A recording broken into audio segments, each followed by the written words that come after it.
Shambho Shambho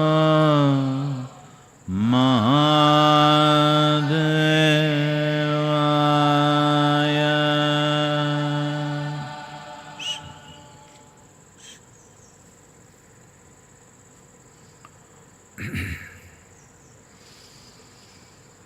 Kalo न जानति तव जननम् कालो न जानति तव समापनम् दृष्टो मया तव महाकारः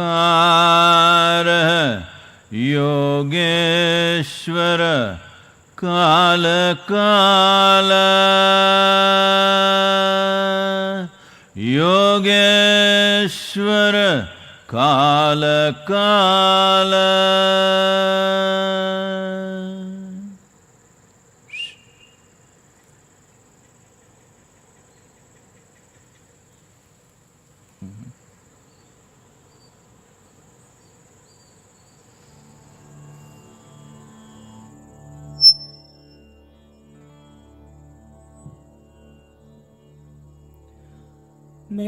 மெய்ப்பொருள் கண்டு மெய்ப்பொருள் கண்டு விளங்கும் மெய்ஞானிக்கு மெய்ப்பொருள் கண்டு விளங்கும் மெய்ஞானிக்கு கற்பங்கள் ஏது கடி குதம்பாய் கற்பங்கள் ஏது கடி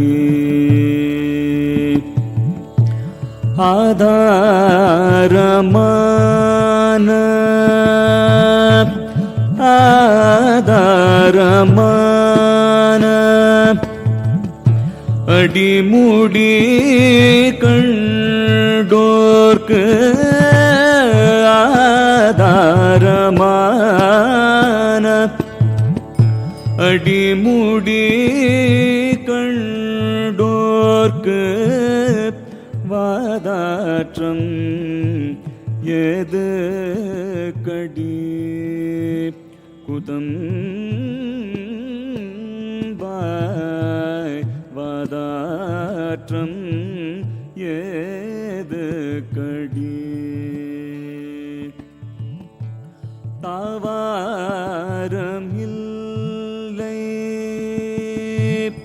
தாவாரம் இல்லை தனக்கோரு வீடில்லை தாவாரமில்லை தனக்கோரு வீடில்லை தேவாரம் ஏது கடி குதம்பாய் தேவாரம் ஏது கடி மாங்காய் பாலுண்டு உள்டு மாங்காய் பாலுண்டு மலை மேலிரு போர்க்கு மாங்காய் பாலுண்டு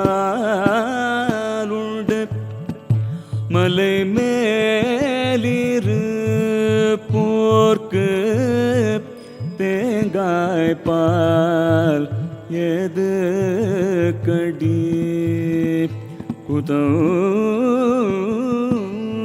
குதம்பாய் தேங்காய் பால் ஏது கடி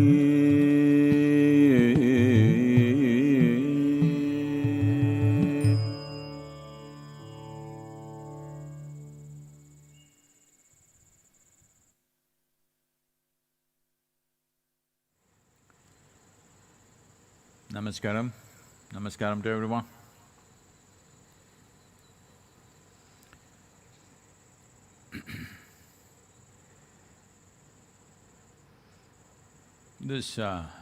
For many of you, this time, the virus time, the virus is becoming iconic, huh?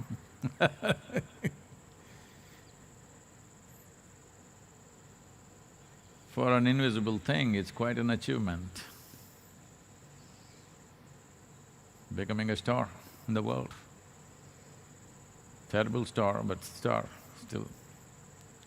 I don't think there's anybody in the world who is not taking their name at least once a day.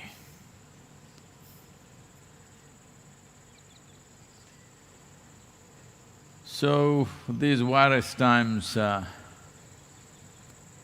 you are forced into inactivity.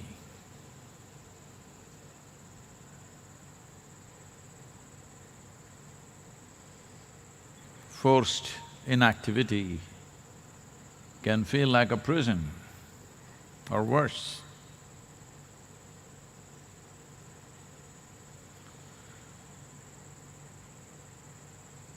This is because the nature of physicality, the nature of the material in the world is essentially dynamic. Whether you take an atom or a solar system or the universe, everything that's physical in nature is naturally dynamic, always in movement. Without movement, without dynamism, there is no physical. So the moment you're forced into inactivity, it feels like you're curbed, restricted, imprisoned, or worse, it may feel death-like.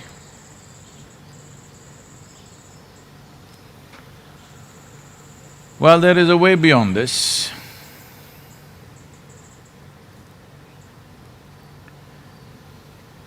There is dynamism of activity. The dynamism of activity, as all activity, has to have a beginning and an end. It's a limited process. Doesn't matter what is the nature of activity, either human or otherwise. Activity is always a limited process within a defined amount of time and space. Right now, the defined amount of space is probably your home and it's feeling like a big restriction. But even if it was a planet or a solar system or a galaxy, as your capabilities to move extended itself, even a galaxy would feel like a restriction. This is the nature of activity. This is the nature of physical movement. For a snail which is in the garden, this little garden is a cosmos maybe, because it takes from here to there, takes many, many days, or maybe he will never make the journey. So, how much space is big, how much space is small, what is a restriction, what is not a restriction, all based on one's competence of movement and dynamism. So right now, one must understand the dynamism of activity is a very limited process, no matter how capable you are.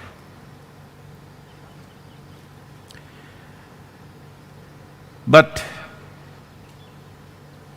dynamism or the inertia which comes with restriction is feeling like a restriction and feeling like a suffocating process only because it has become stagnation. You're experiencing inactivity as stagnation. Inactivity that is induced, that has induced inertia. Because of this, one feels stagnant. Stagnation will naturally lead to death in a way. You may not die immediately, but in many ways you will die once you stagnate. So, there is a way to move inactivity into stillness and not stagnation. Stillness is super dynamic, but there is no activity. Stillness is the nature of the source. Activity is the nature of the surface. But the physical body, the nature of your mind, which is also physical in nature essentially, is designed for activity, or that is how most people understand this. But what they're missing out is their activity on a daily basis is fueled by a few hours of stillness which they call as sleep. If that stillness was absent, this activity would fall apart in no time. The only problem with that stillness is, it is an unconscious slumber where you don't exist, you have no role to play. People say, I enjoy my sleep. Nobody can enjoy their sleep. You may enjoy the restfulness that sleep offers you. You may enjoy the rejuvenation that sleep offers you, but you cannot enjoy sleep. If you're enjoying it, you are just pretending to sleep. You're not really sleeping. So stillness is of another dimension of dynamism. Now, this dimension of dynamism needs an intensity of life which one can never achieve through activity. Because if you reach a certain level of intensity in your activity, it will exhaust you. That is the nature of activity. However good the activity is, however pleasant it is, however pleasurable it is, every activity with a certain intensity will naturally exhaust you. It will force you to go into the slumber of stillness.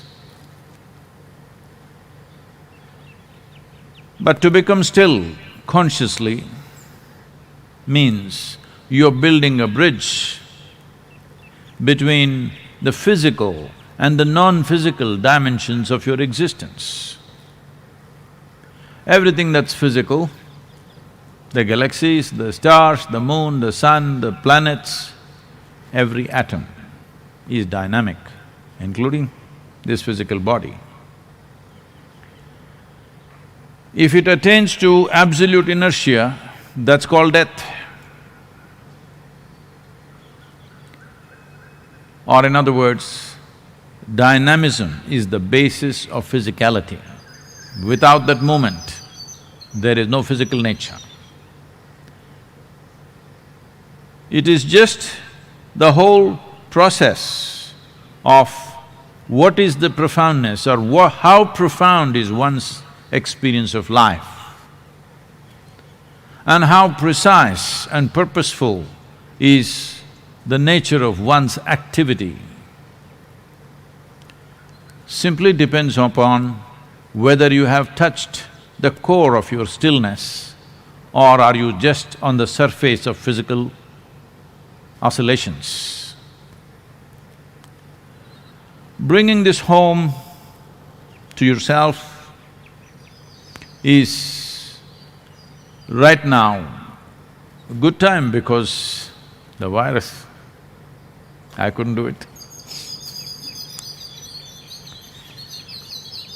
Now you're home, you can bring this dimension into your life.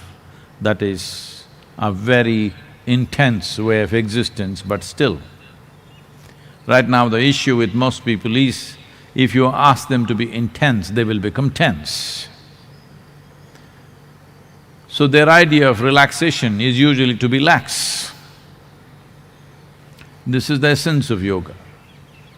That is, you're intense and relaxed at the same time. In tension, your perception is seriously impaired. In laxity, you don't even have it.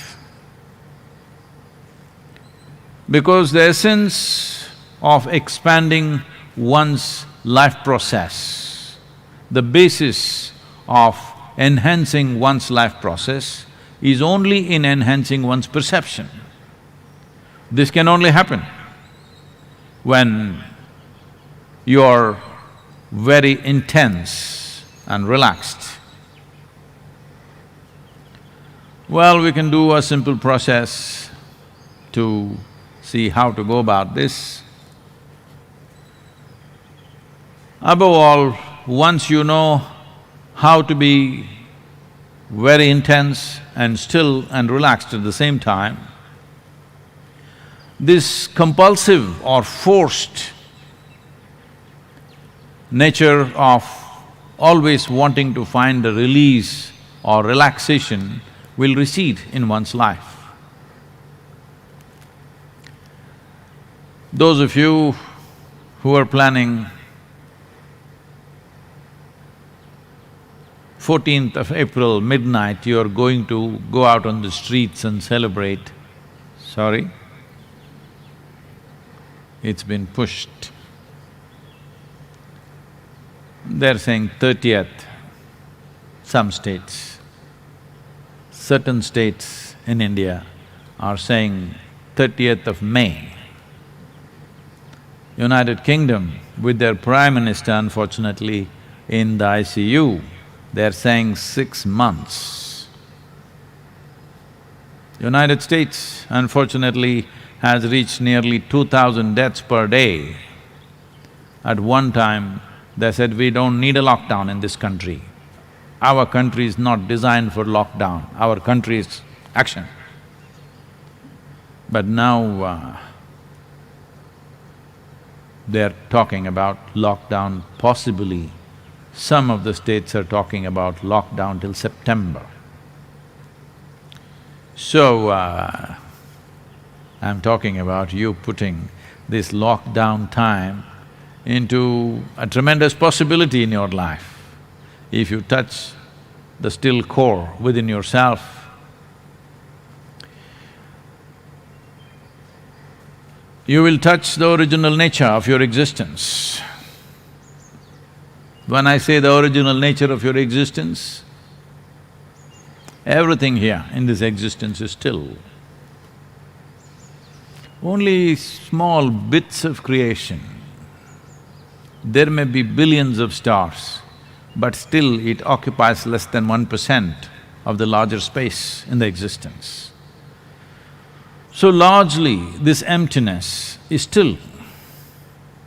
But now, slowly, modern science is trying to figure out that there is something very powerful happening in the stillness. That is so with the larger space, that is so with this, because they are not made differently. This small little life and the whole cosmos, everything have been created with the same fundamental design, construction and sophistication of building is different from a single atom to the cosmos, but fundamentally the design is same. Today there is a branch of science which is developing, still many of them think it's controversial, but in the yogic culture forever we said anda pindanda. That means the way the atom is, that is the way the cosmos is. It is just the complexity and sophistication multiplies, but essentially it's the same thing. So this also has a surface which is subject to various physical realities, and this also has a core which is not subject to any of those laws. The laws that govern our physical self, you can clearly see, do not govern your mental scape. If it was so that the laws that govern your physical self also governs your mental scape, actually you would be very comfortable in your home. Right now the body is at home, the mind is all over the place, or so you think. So, you know clearly the laws that govern physical reality doesn't govern your mental space. The laws that govern your mental space does not govern the core of the life that you are. If you build a bridge between your physiology, your psychological space and the core of your existence, the still core of who you are, then you will see activity and inactivity are not very different for you.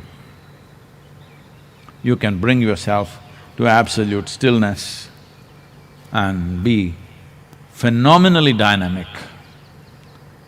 Phenomenally dynamic, because that is the most dynamic space in the existence is the non-physical dimension. So, how do I do this? We could set up a simple process right now, because we have only 40 minutes. I will just kind of guide you through this in a couple of minutes, 2 to 3 minutes maybe. But when you do it by yourself, you must take either anywhere between 12 to 21 minutes to do it by yourself. But right now we will do it in 3 to 4 minutes' time. You sit in such a way, if you can sit cross-legged, it's fine, otherwise sit whichever way and sit with your spine erect, create a little bit of tension right across the body from the top of your head down to your toes. Open your eyes fully, at least create that kind of tension in your eyes like you're staring at something.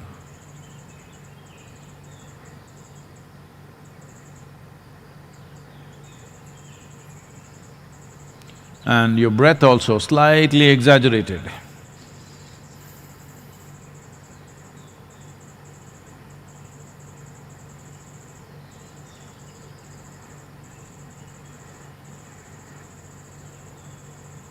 Now slowly, just only the breath, relax it.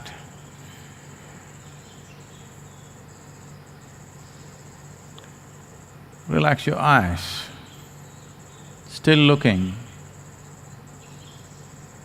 but bring staring to gazing kind of relaxation. Then starting from the top of your head, moving very slowly, relax very, very slowly. Let's say from the topmost point in your head, the top of your head, like in a radius of 1 centimeter at a time, relax like that. and continue to extend it to 2 centimeters, 3 centimeters and let it spread slowly across the body.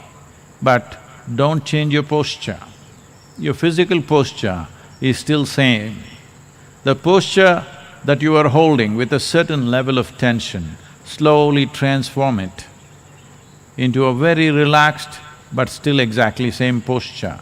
Do not become like this. Still the same posture, but just relax everything.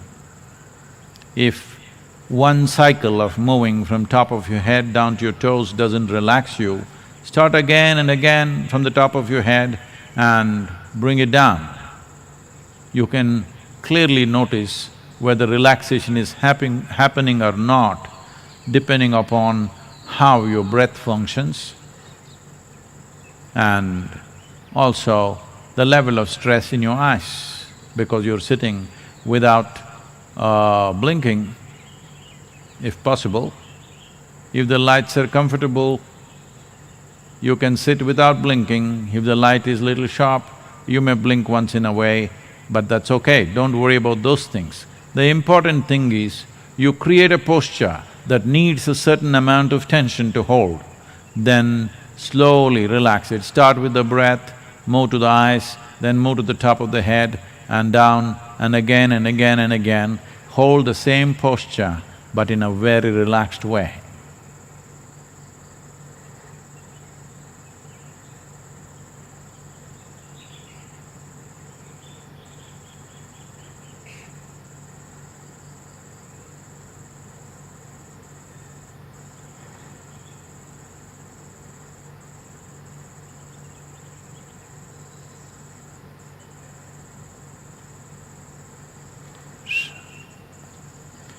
Please do this by yourself, giving yourself anywhere between 12 to 21 minutes. The important aspect of this is, you must understand, when your activity and your life is related to the nature of activity you perform, physically, mentally, emotionally, and it's limited to that, you naturally become, unknowingly, very prejudiced in terms of life. Prejudice means this, that unknowingly you have divided the world. First division happens, me versus the cosmos. Then it feels very lonely, so me and my family versus the cosmos. Then that also feels terrible, as you know right now in the lockdown, me, my friends and rest of the universe. That also doesn't feel good, then you say me and my community and rest of the universe, me and my nation and rest of the universe. Like this we may expand boundaries, but the problem is just this. The moment you identify with the limited aspect of physical dynamism, you naturally become a prejudiced existence. If you build a bridge with the still core of who you are, you become an unprejudiced existence. And this is very important if you want to perceive life just the way it is. You will always find that probably criminals are less prejudiced than priests, pandits, mullahs and scholars and people who think they are good. Unfortunately, this is true. Because a criminal's goal is very simple. He wants money, he wants wealth, he wants something. He has no problem whether you are a Hindu, Muslim, Sikh or Christian, he is willing to pick your pocket. He really has no problem who you are. This happened. Once Shankaran Pillai was in New York before the virus, I'm telling you.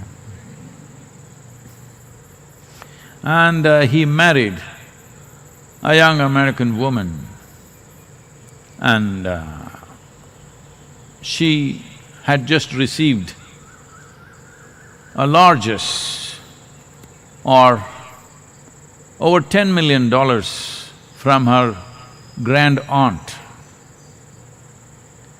After a week of marriage, she found He was barely interested in her, but only in the things that came with her. Then she cornered him and asked, "Did you marry me only for the $10 million that came from my grand-aunt?" He said, "Sarah, let me be frank with you, I really don't care from whom it came."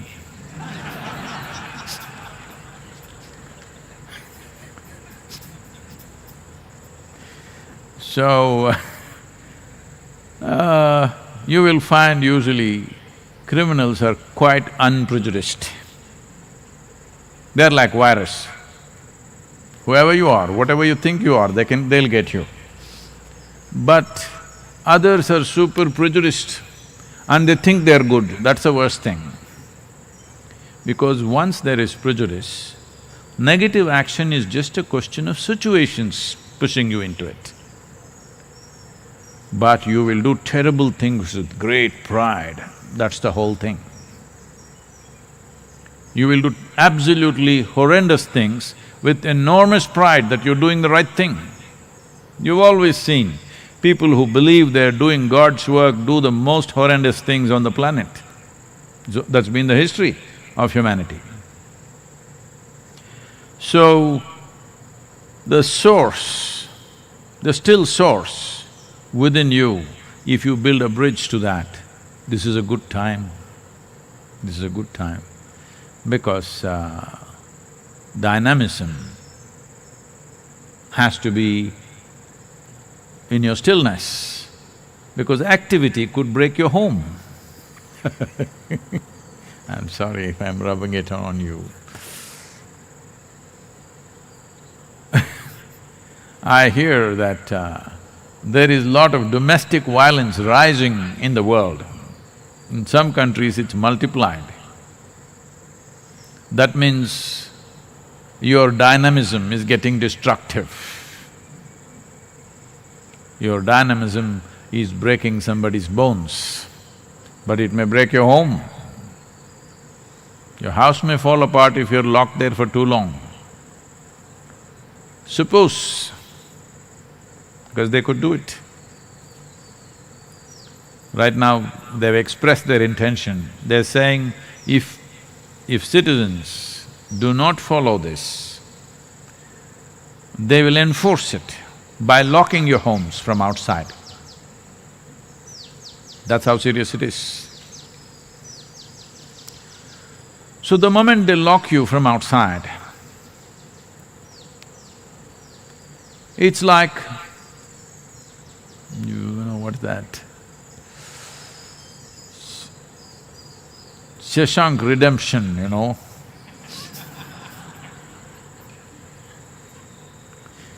You will start breaking the wall, your own house. Yes, you will. So when the enforcement gets really tight because you don't do it consciously, then you will start breaking your own home. But you must break the right wall, otherwise you'll end up in the next home. If you break one wall, you will end up on the pavement down below from your apartment. If you break the other wall, you will end up with your neighbor that you anyway could not stand. You have to break yourself into the corridor, but they would have locked the building also. So, this domestic violence growing is unfortunate, but it's also time for you to decide where you should live. Yes, you should. Because just being together for 2 weeks, if it is leading to broken bones or physical injuries, I think you really have to think what is worth doing in this life, because not just me, I've been doing this for a long time but not so effectively. But the virus is reminding you that you're mortal, essentially telling you your time is limited. Whether you get the infection or not, whichever way, it is very limited. So in such a limited amount of time, don't carry on endless dramas of life. Which drama is worth playing, which will enhance your life and the lives of people around you, is something that you must take a call. No, what will they think, what will my neighbors think, what will my relatives think? Anyway, they're not thinking great things about you. Generally, they don't. Or whatever they think, whatever anybody thinks is their problem, it's not your problem. Your business is just this. This is not some philosophy I'm teaching you, this is how this plant lives, this is how this tree lives, this is how every life lives. They're all trying to make their life as beautiful as possible, as full as possible. You think this plant is worrying, my flowers are so small and feeling shy, here there's Nagalingam tree, such big fragrant flowers, is it feeling shy? Do you think so? It is throwing out its best, that's all. This is the nature of life. If you don't get contaminated by the social process, if you look at the existential process of life, you will see this is all the life wants to do. The life wants to become full. Only problem with human beings is, see, so many coconut trees, they are not trying to reach the sky, believe me, they're tall. Among the trees, they're very tall, but they have no aspiration to reach the sky. They want to be full-fledged coconut trees, whatever that is. Whether it's 70 feet or 80 feet, they're not thinking of that. All they're doing is, they're not trying to grow either. They're just putting their roots deep into the soil, getting all the nourishment they want to get, whatever happens, happens. That's the only way life can happen. You have to sink your roots into the source of who you are. What happens out of that happens, and the best will happen. But best means what? Sadhguru, can I be better than the Nagalinga tree? You're not one. Just that this life should become a full-fledged process, that's all. This is never going to be better than anything or worse than anything. So, this time at home, you must make use of it. Do not break the walls, do not break anybody else in your home. Make use of this time to mature yourself into a more profound being. This is your opportunity. Yoga yoga yogeshwaraya bhuta bhuta bhuteshwaraya kala kala kaleshwaraya Shiva Shiva Sarveshwaraya Shambho Shambho Mahadeva